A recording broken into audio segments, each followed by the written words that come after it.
welcome everybody. It's time once again for the next chapter with Charlie Hedges as he explores turning the page on his life and yours. Hey, Charlie. Hey, Paul. Tell me something. Have you ever thought that you could get to the bottom of your core life issue in only 1 hour? No. No. Yeah, well, I'll tell you what. Our special guest today, Dr. Andrew Hahn, has just released a new book titled The 1 Hour Miracle. And I must tell you, as skeptical as I am about such seemingly, shall we say, far-reaching proclamations, Andy has pioneered a process called life-centered therapy that just might get you there.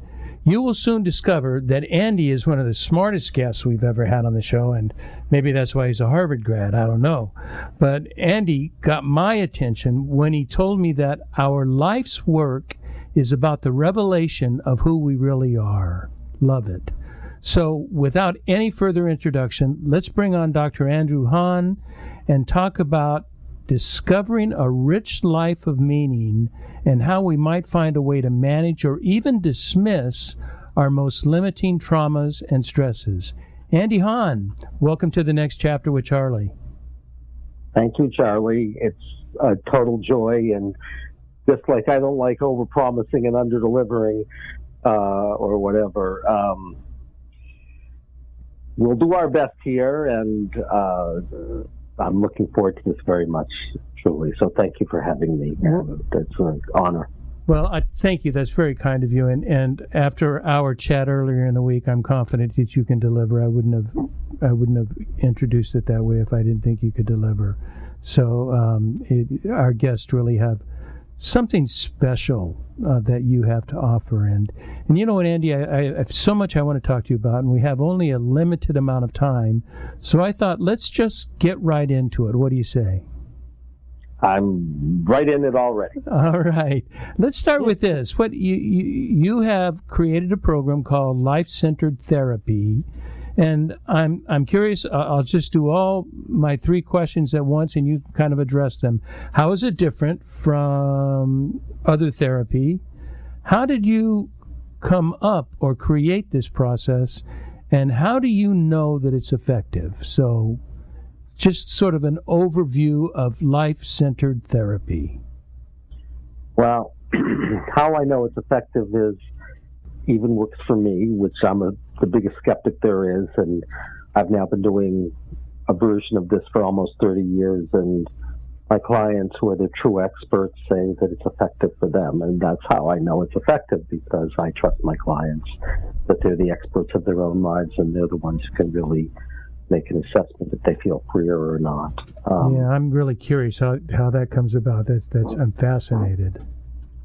So that felt like the most important question, which is to say, that my job is not to be the expert. My job is just to be an expert on a framework, or I learn as much as I can about life and about how to apply a healing process. And my clients are the expert in discovering and revealing where they're stuck, and life sort of is the ultimate expert because it reveals something to them that they then get to share. It's like life is sharing something with them. So how it's different, it's very interesting. Most of my clients, when, if you ask them, why did they come to therapy, and why and how does therapy work, what is therapy and how does it work, they said no one's ever talked with them about it. So I think the first way it's different is I have my little elevator speech, and I can tell them why I think they're in therapy and what therapy is and how it works. So well okay, let me ask you, and just briefly, what will you tell them in response to that question? I'd say there's only one reason people come for therapy, really, and that's because there's something that couldn't be handled and integrated. That's it.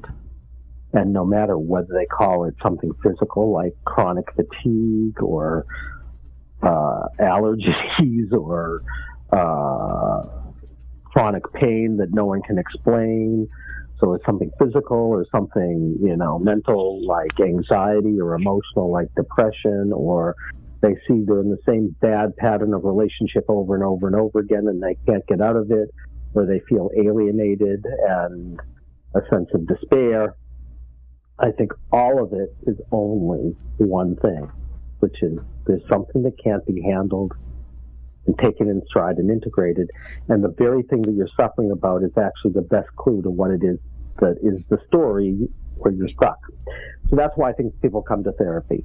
So what is therapy? It's simply mastering what originally couldn't be handled or integrated. And how do you do it? And it's actually very simple to tell someone how they can do it the simplest way, which is when there's something that can't be handled, in that moment, a discomfort is born. And it's a living being. It could be something like a part of you, but basically it's a living being.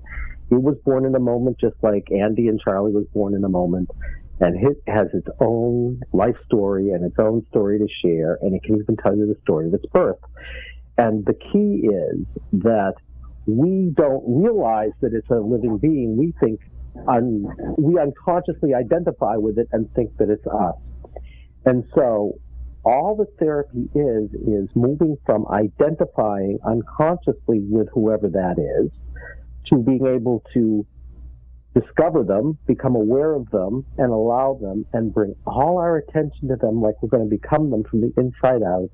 And then once we've done that, we just say, I accept you, which is all we all wanted anyway, and all I'm going to do is let you share your story. And then what happens is you move from being unconsciously identified with the one in the story to being consciously identified with the one who is choosing to become the one who's in the story, and then bearing witness or holding them in the same way that an actor would choose to become a role. And even if they fully enroll themselves and fully embody that role, they know that it's not who they are. It's just an experience they're having. And it's the same thing with therapy. So all we have to do, once you do that, you then remember some part of you that had been split off or dismembered, and suddenly it becomes reintegrated into you. And when that happens, it goes back into its pure form, which is energy, and it just goes away. And the way you'll know that is after it shares its story and you give it whatever it needs. If sharing its story isn't enough, it just disappears. And it's like, sick to stomach or tight throat or whatever it is that you found that's the exact equivalent of where you're stuck just won't be there anymore. And you will know right away that something is different. And then you'll just see if your life changes. Yeah. And my guarantee for people is, just to finish, if they do it long enough, because there can be layers of this, but if they do it long enough, at the end, either their symptoms will just go away, or there'll be no judgment or anxiety or comparison or compulsions around them anymore, at which point they don't have a problem. You know what I find, everything you just said I find fascinating, but one of the things that I find fascinating about it is your use of the word integration, and that we must integrate. But you also, we worked through a process, and I discovered something. You help your client in your therapeutic process seem to say that you want your client or patient to become their pathology, not to speak to it, not to speak at it, but to become that part of the pathology. And in doing so, they have truly integrated that into their core being. Did I catch that anywhere near right? Except I wouldn't call it pathology. I would just call it I would just say it's a story that hasn't been shared. Now, pathology, of course, means suffering. And why do we suffer? It's because we're not aware of something, so we're in fear. I don't think there is such a thing as pathology. I just think that there are things we haven't faced. There are stories we haven't discovered yet. I don't believe in the vernacular term pathology. I don't think there is such a thing. At all. So that's the only difference. I would say you become that which you have were unaware of, that's been there waiting for your attention. And the second you choose to become it, without pathologizing it, right? By just saying, someone is here, not that there's something wrong with them. They're just in a story they can't handle, that's all. And you're not giving it you're not giving yourself or that issue permission to take over your life. That you become more of an agent of I don't want to say the word manipulating, but managing that issue. That let me give our listeners. You've already listed several things, but I wrote down a handful of chronic pain, addiction, depression, OCD, PSTD, and much more. And you've been using this for 30 years. And you would have, like, if I were wrestling with depression, you would have me speak from the voice of depression, not voice of Charlie in depression, but to speak from the voice of depression. Is that right? And the voice of depression would have a name like heavy feeling in stomach. So heavy feeling, if I say, Charlie, when you're depressed, what you feel in the body, and I say, just scan your body and tell me what the sensation is. And you say, oh, when I'm depressed, it feels like I have this heavy feeling in my stomach. Then I would say, Charlie, you're not depressed. Your little toe is fine. Someone whose name is heavy feeling in stomach is depressed, and because you aren't aware that they're there, you think you're them. But if I could have you become heavy feeling in stomach, and I can even find out where it originated. Let's say I found out it originated when you were a little boy. And let's say I found out that your depression was not the thing that couldn't be handled, but your way of coping with it. So that your protection, I can find all this out, that it was a protection from something worse, which people would say, I'm in this major depression, you're telling me it's protecting me from something worse? And I'd say, sure. And we're going to find out, we're going to ask it. So what I'm going to invite you to do is become heavy sensation in stomach. That's your new name. Except we know that it's, in this case, Charlie somewhere between birth and age 5, which I can determine using kinesio muscle testing, so that it originated there. And you want to get it where it originated. So I have you become it, and we say, heavy sensation in stomach. You teach us. What have you come to share? Where are you beginning? What's happening? And suddenly, because there's an immediacy about this, you're not talking about something, you might say, oh my goodness, I vaguely remember this, but I'm down in my basement and I'm with my father and it's Christmas time. I'm making him a special gift. I'm a little boy and I'm making him a special gift. But of course, my father, which I didn't realize at the time, my father was having a lot of troubles. And not only does he not take my gift, but he sort of pushes me away and he walks up the stairs and I'm trying to grab onto his leg saying, Daddy, take my gift. And he doesn't say anything to me. And he sort of drags me to the door and pushes me away and he walks out and drives off in his car. And now I know what I said. I said, I don't care. And I don't care, of course, is the 3-year-old version of being depressed because the pain of the despair and all of the feelings was too much. So that 3-year-old boy in that moment is making a choice to protect himself by deadening his feelings. Okay, so he's been depressed now. So I say, well, in that case, what you're going to do is you're going to make a different choice. How are you going to do that? You hadn't realized your depression was a choice you made because it was the best choice you could have made when you were 3, which was to say, I'm going to deaden myself because it's too painful, right? So that means that 3-year-old boy and the protection are here right now. So what can you do? You can witness them. They're not who you are. You think you're depressed, but it's just an experience you're having. It is a reliving of something that happened at age 3.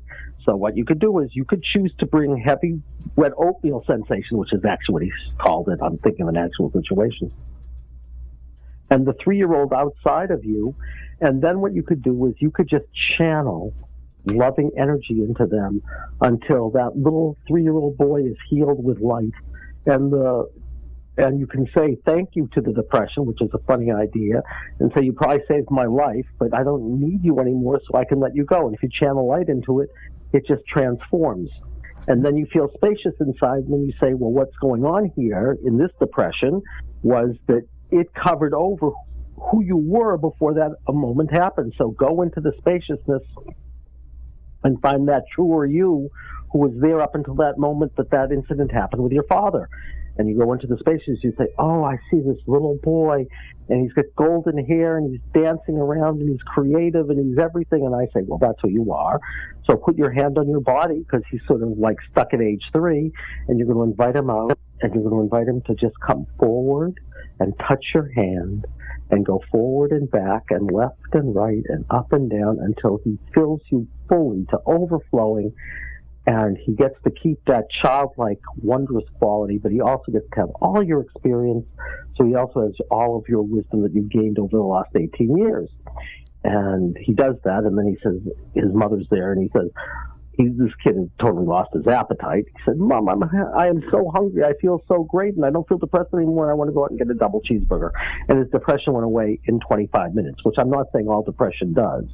So then he says, okay, he says, well, what happened? Why did I get depressed this year? There's no precipitant. Everyone thought it was a biological depression. You want me to tell you? I'll tell it fast. Everyone thought it was a biological depression because it kept coming back every year at the same time. And he'd been depressed, in a pretty major depression for 2.5 months and lost all his joie de vivre and everything. I said, I don't know. If you want to find out, recreate. Just choose to recreate heavy wet oatmeal. And let's find out what happened that everyone thinks is a biological depression. He chooses it. He says, oh, my goodness. Let me interject here. What happened? Kind of 2 observations and questions. One, this feels really similar to, that half century ago, Viktor Frankl sort of. It's not that situation that's the issue. It's how you manage, how you interpret, how you embrace that situation and what you do with that situation. It sounds very much like what I've read of Viktor Frankl. Do you find similarity in that? Yeah, very much. It's how you are in relationship to it. Yes. If you can say yes to everything, if you can say, I can say yes to everything, which doesn't mean you have to like it. It just means you can say, I can handle it, then you're free. And then my question is, I've noticed in the conversation here, there's something really important that I think is essential for all of us to know, and that you make a direct correlation with pain, trauma, stress, whatever that demon that happens to be dealing with us is, and I use that demon metaphorically, obviously, that it is transferred into a bodily, a physical sensation, that there is something very physical that's going on with our emotional issues. Talk to me about that, because I think that seems to be a real essential part of your process. I agree with you, and I think what you say is true. I would say even more than that. It's not just our emotional issues. It's our beliefs. It's our emotional issues. It's our physical issues, right? Because we can somaticize the whole thing. I'll give you an example of that if you like. Please. So it's like really what it is it's the 3-year-old boy, right? We just think it's depression, but it's really the 3-year-old boy who's in a story where he says, I don't care.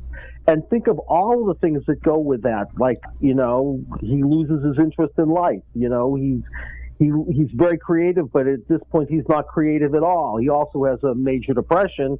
I mean, it's a whole living being. It's not just our emotional issues. It's our whole way of experience. It's like experiencing life through this limited lens of a place we're stuck, right? So it affects everything. And you can find out, like I said, in his case, why? So he says, well, why did I get depressed, 2.5 months ago? It's like, I have this cyclical depression. Was it just an anniversary reaction? But I didn't have it other years. I said, I don't know. You want to find out? It's on the line of what happened at age 3. So you're going to recreate heavy wet oatmeal if you want to find out, and then you can just become him again, but go forward to, last December. This was the end of February, right? So you've been depressed for a couple of months. He says, oh, I know exactly what happened. It had never registered with him. He had asked his father, he's now a freshman in college, and he had asked his father to go to his opening because he's now the head of an improv troupe. And his father says, I'm sorry, son, I can't go because he's gotten remarried and they have 2 young babies. And he said, I can't go because we decided not to go to any events. And he says, oh, Dad, doesn't matter. I don't care. Now, he had forgotten that. I don't care. Same story. 18 years later, goes into a major depression the next day. No precipitant. Okay, then he says smarty pants. He just, at this point, he's feeling playful. He actually did say that. This was like 20 years ago or something. He says, well, why did I get depressed the year before that? Because my father actually went to he was in a play in the senior year of high school. He says, so it doesn't make any sense. Why did I get depressed? There was no precipitant for that one either. I said, what do you think I'm going to say? We create heavy wet oatmeal again and ask the one who knows. He says, oh, I know exactly what happened. Said it had not even made an impression on me. I made my girlfriend at the time a really special gift. And I can experience myself giving it to her, and I see she's giving me a fake smile, like she doesn't really want my gift. She's just like, playing with me. And yeah, I can hear myself saying, with all of this was out of his awareness, I don't care. The next day he went into a major depression with no precipitant. With that depression, where did he feel that physically? What part of his body? Heavy wet oatmeal.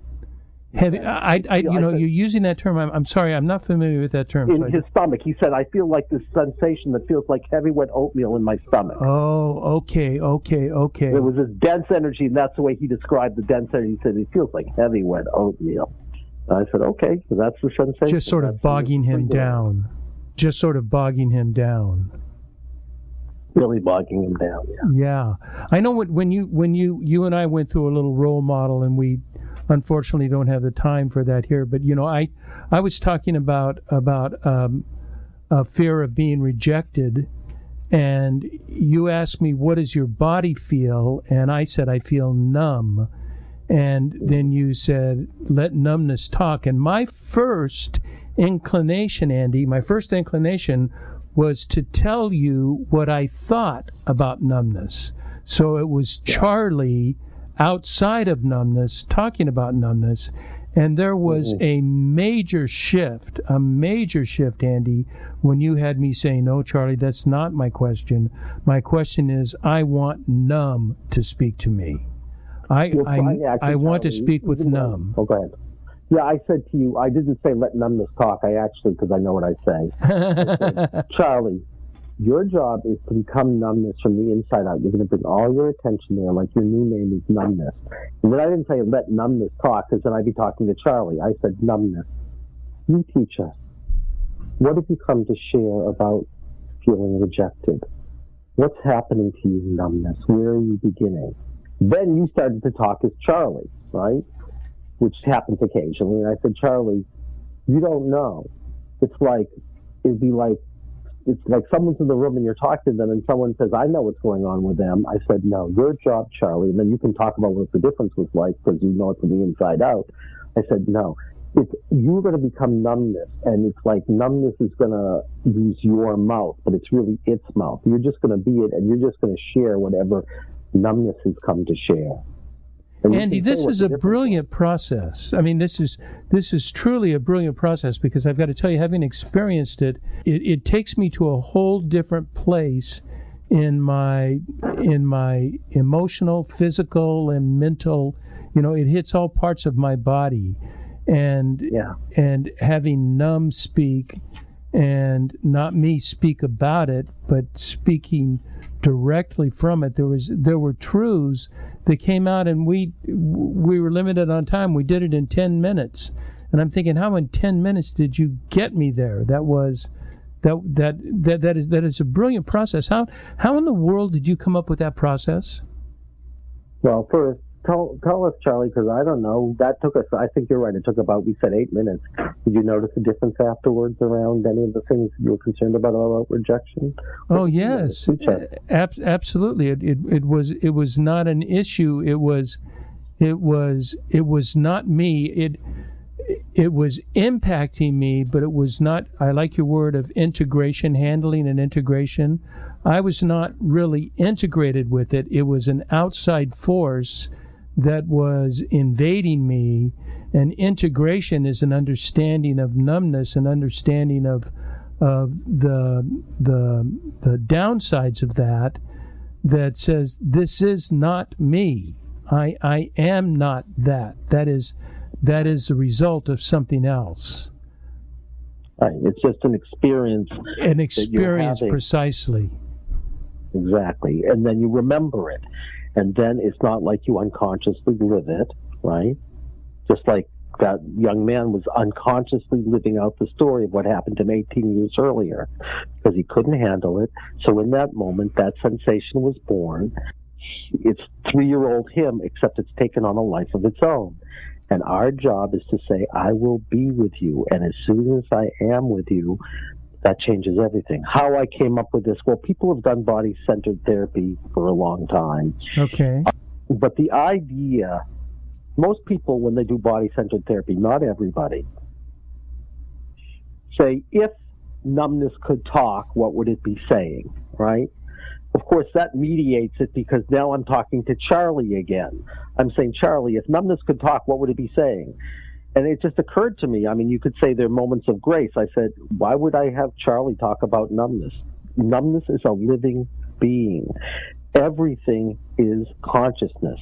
And numbness is consciousness, just like Charlie is, or Andy is, or the tree outside is.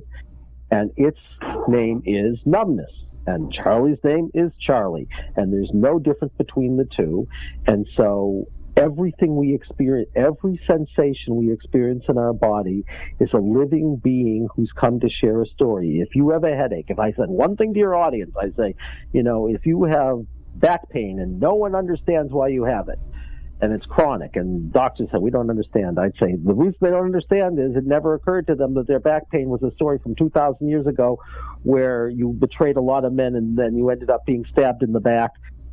That's its story. And if it can share its story, your chronic back pain that no one can touch, no one makes any sense of, will just disappear. And it does, because your back pain is life trying to reveal to you what's going on. And the accident that you had 2,000 years later, so to speak, however you want to understand that you thought was an accident of fate, was really your unconscious recreating as best it could 2,000 years later, however you want to understand that, the exact same story, in a sense, that happened 2,000 years earlier, because life creates echoes over and over and over again, giving us an opportunity to master. It's like taking a test, and life says you'll be able to master it when you say, it's not who I am, it's just another experience that I'm experiencing. I'm the one experiencing something. I'm not Charlie. I'm the one holding and bearing witness who is unnameable. And one experience I'm having, by the way, is being Charlie. I'm not Charlie. I'm Charlieing, you could say. We think I am Charlie. That's interesting. Yeah. So how did I come up with it? It just sort of came to me. I said, like everything is consciousness, and it's not mine any more than, if you have a son or a daughter, that person's not, their identity is not my Charlie's son, their identity is Susie or Sam.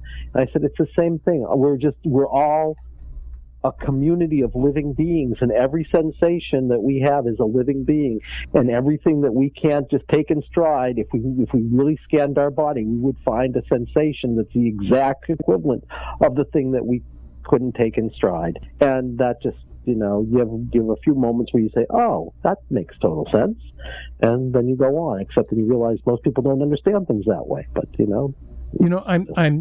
I want to use it. I want to use a noun, but I'm not quite sure what noun to use, and so I'm using issues. I was using pathologies, and you rightly corrected me on that. Am I close if I say our issues, our experiences, are really resonate with this idea that we'll take fear of rejection as an issue.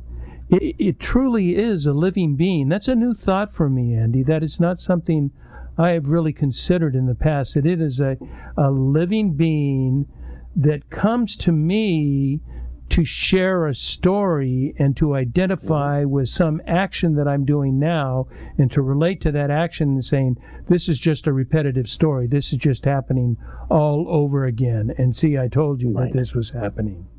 And right. The only difference, because we know about repetitive stories, it never occurred to people that there's a living being here who's living out that repetitive story. We think it's us, but it isn't. Gosh. Andy, I hope our listeners are catching this is brilliant. This is really very, very different, that it is not us. It is a living being that dwells somewhere within us or right next to us or close. I don't know its habitat, but I know it is very influential on who we are and how we act. And if we can separate from that sort of, I'm really big, as my listeners, I'm really big into detachment. And if we can detach from that and look at that as an outside entity that is telling us a story, we look at it very differently than saying, no, this is not Charlie the depressive. This is Charlie who is experiencing a depression that is brought on by this living entity of depression. I'm trying to articulate things that I know very little about, but I'm getting feelings of. I think it sounds like you know more about it than you're giving yourself credit for. Thank you. Let's see. I wrote down a couple of things here because I'm going completely off notes, and I'm just going completely in response to what you're saying. You know what I think I want to do, because there's a couple of things I want to bring up that are a little bit different, and I think we like to take a brief break in the middle of our show. So why don't we take a 30-second break, and then we'll come back with my other questions. Okay.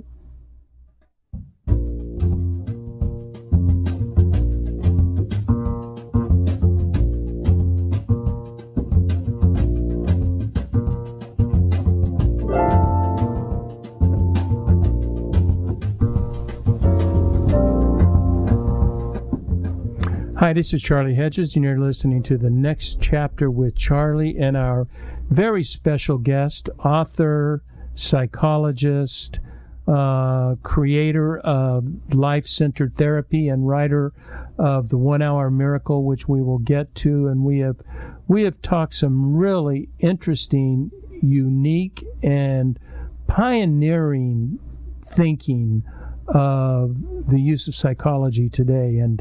And one of the things I noticed as I was reading up on you, Andy, is that you have this, I'm going to go to my last one first, and that is patterns. Patterns are important to you. Will you explain to me how patterns impact us and what patterns are all about? Patterns are universal themes, right? And we all know about them. They're like mythic themes that the underlying structure is the same, even though the surface may look very different. Is this like archetypes? They're like archetypes, and there are a couple of kinds of archetypes. But one is a relational archetype. So, like, betrayal needs a story where there's a betrayer and a betrayed, as opposed to a king, which is also an archetype. So you could be traumatized in an identity, like a king. You can be traumatized in a way of making meaning, which would be like a king who has to always be good because he's afraid he's bad. But there are also these relational archetypes, like betrayal or neglect or seduction or I'm taken over, I'm cursed, or whatever. And these are universal mythic stories. And we say there are 3 categories of them. One category is called single center patterns, and in single center patterns, our beliefs, our feelings, or our boundaries that are traumatized. And then there are these universal stories that affect all of them, like betrayal or neglect or whatever it would be. And or you're cursed, or there's a ghost in your field, or whatever. And then some of the stories are stories where you protect yourself, and the problem becomes the way you protected yourself. There are all these different kinds of stories, and they have universal themes, and I can sort of show you what the difference would be. Please. You'd like me to give you an example, right? Yeah. Well, let's suppose you come into my office, and you have a reaction to loud sounds. So we find out what's going on with you, and so I say, let's say a motorcycle backfires, right? And suddenly you have a panic attack in my office. And I say, okay, Charlie, when you're having this panic attack, what's happening in the body? You say, my heart's beating fast. So I then say, okay, Charlie, just like I said before, you're not having a panic attack. someone whose name is heart beating fast is having a panic attack.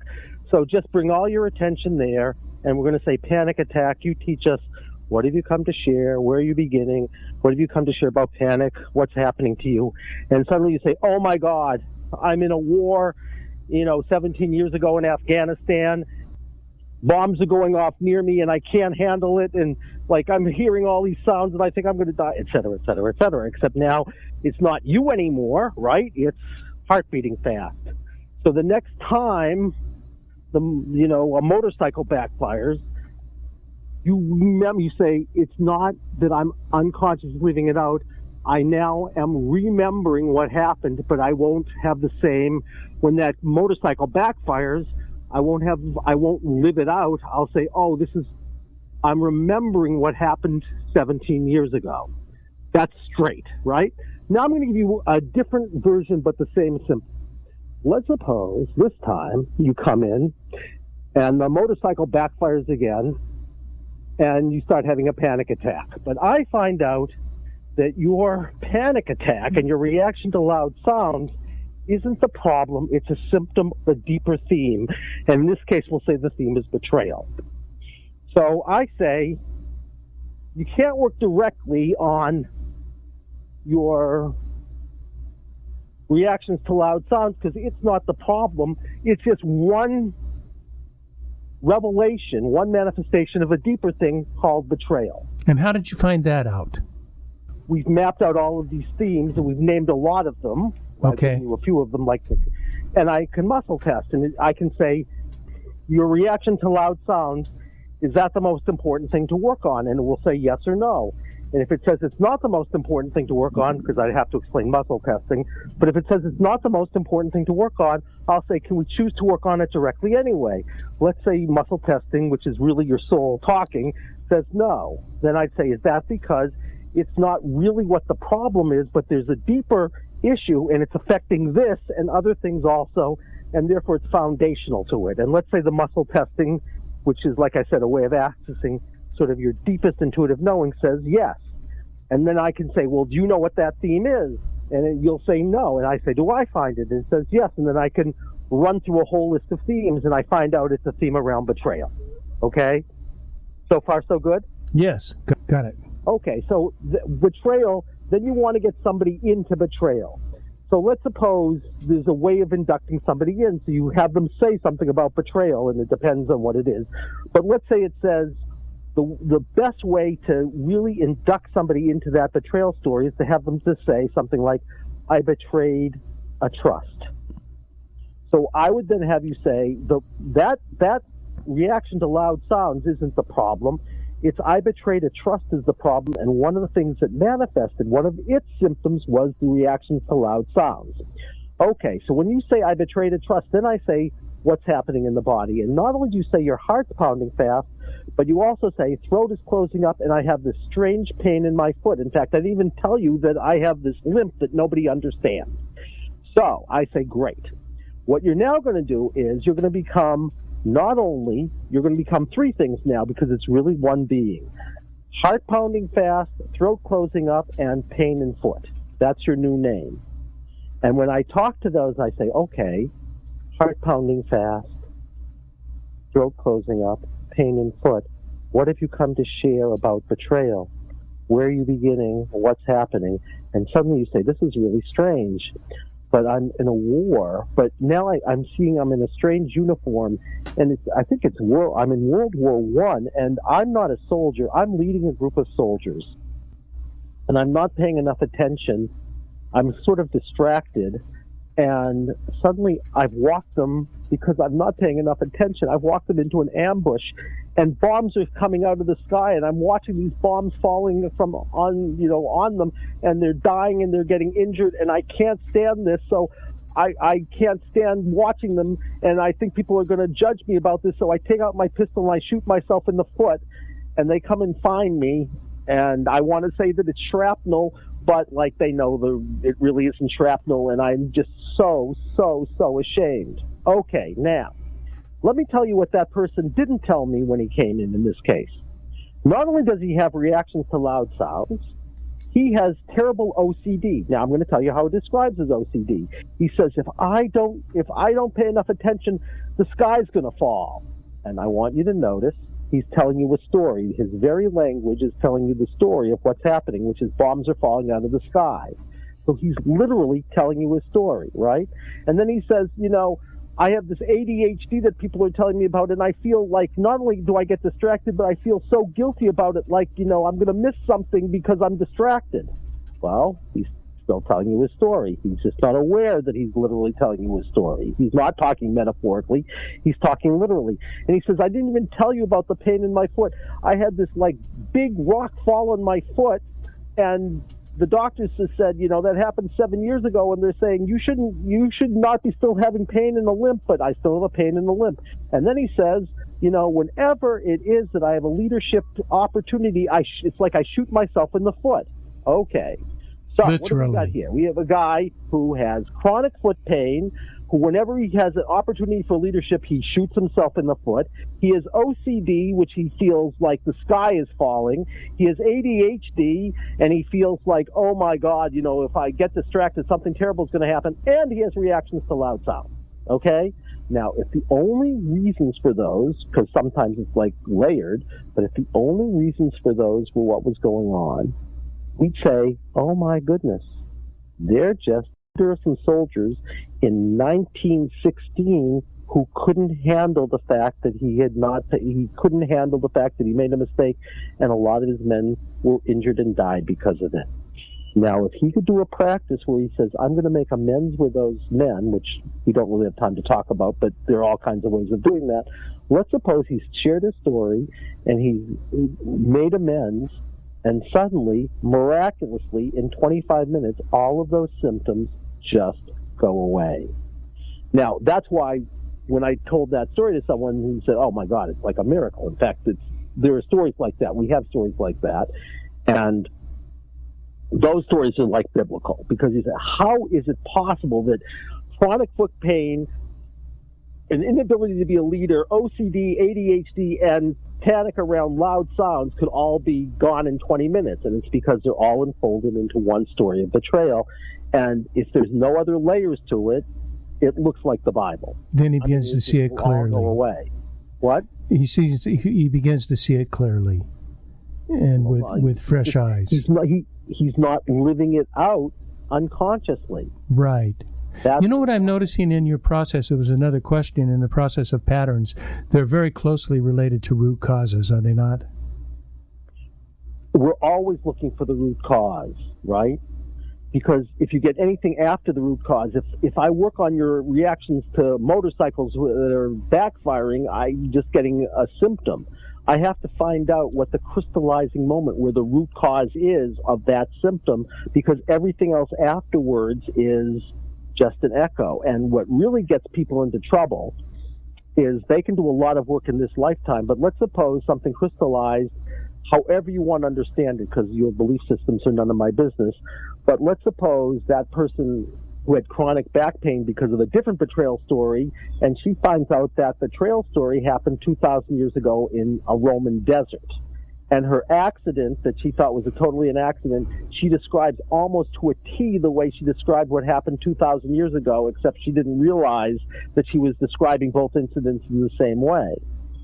So people can do an awful lot of work in this lifetime, but this lifetime is sort of like lifetimes of the soul, you could say, as years out of us.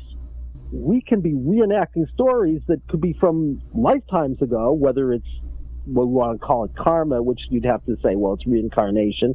But if you don't believe in reincarnation, I'd say your belief system is none of my business.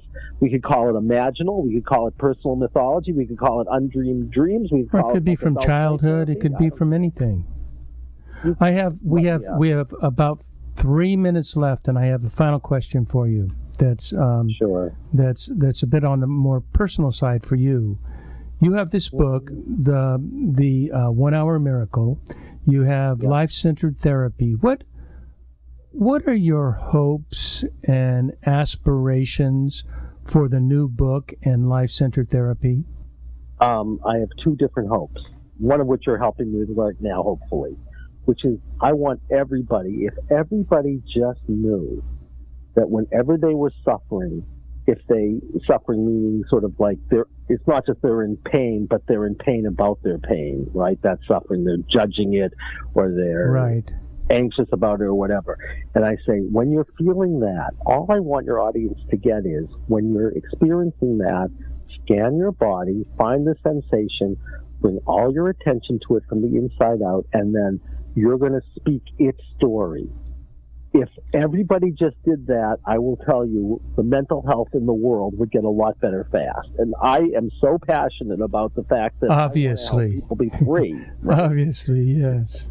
But then the other thing is, you can teach someone how to do this in literally 2 hours. I mean, like, you could take what we've said here, and you would become a very good therapist if all you realized was, I'm going to find a body sensation, and everything that the person says is literal and part of the story, so you can't step outside of it. If you just did that, you would become a really good therapist. But I've also been doing this now for 30 years, and I'm still learning stuff. So I want to train as many people as I can to really know this in a very elegant way, so that so there's a lot more people in the world who are doing this work, and that they could, so when their clients come to them, because most people like doing with somebody else, they're trained in this. And how do people find out how to work with you? Is that in the book, or is that going to the website Life Centered Therapy? If you go to our website, Life Centered Therapy, you'll find how to get the book. You'll find all of our trainings. Right now we're doing them online, but we'll probably start live again. But right now we have online trainings that you can learn everything we know, and you get an awful lot of mentoring. And if you want to do therapy using this, we have all of our certified practitioners there. And if you want to ask me a question, you can ask me directly. You can just write to me at Hahn. It's Andy Hahn, AHAHN, at lifecenteredtherapy.com. And I respond to people's questions. And I work with people. I mean, it's kind of hard to get me, but it almost doesn't matter who you get, because once you've learned the framework, it's like the technology. I hate that word kind of, but that's what people say. The technology is so good that if someone's trained in this and they have an open heart and an open mind and they can be there with you, the differences between whether I do it or some wonderful therapist who I've trained does it is really not that different. So perfect. I will include links in the show notes. Andy, or perhaps I should say Dr. Andrew Hahn, I must tell you what a delight it has been to chat with you. I love intelligence and creativity, and I love discovering ways to serve people in their deepest needs, and you do all the above. Thank you so much for being part of this podcast. Well, thank you, Charlie. And as they say, it takes one to know one, which is why I feel very honored to be part of the podcast, because you gave me a real opportunity. And it's been, a total honor, because we each are doing our part, which is a beautiful thing. That's very kind of you. Thank you. Well, everyone, that's it for today. This is Charlie Hedges, and I want to thank you for tuning in to the next chapter with Charlie. And until next, as I said, this is Charlie. Bye for now.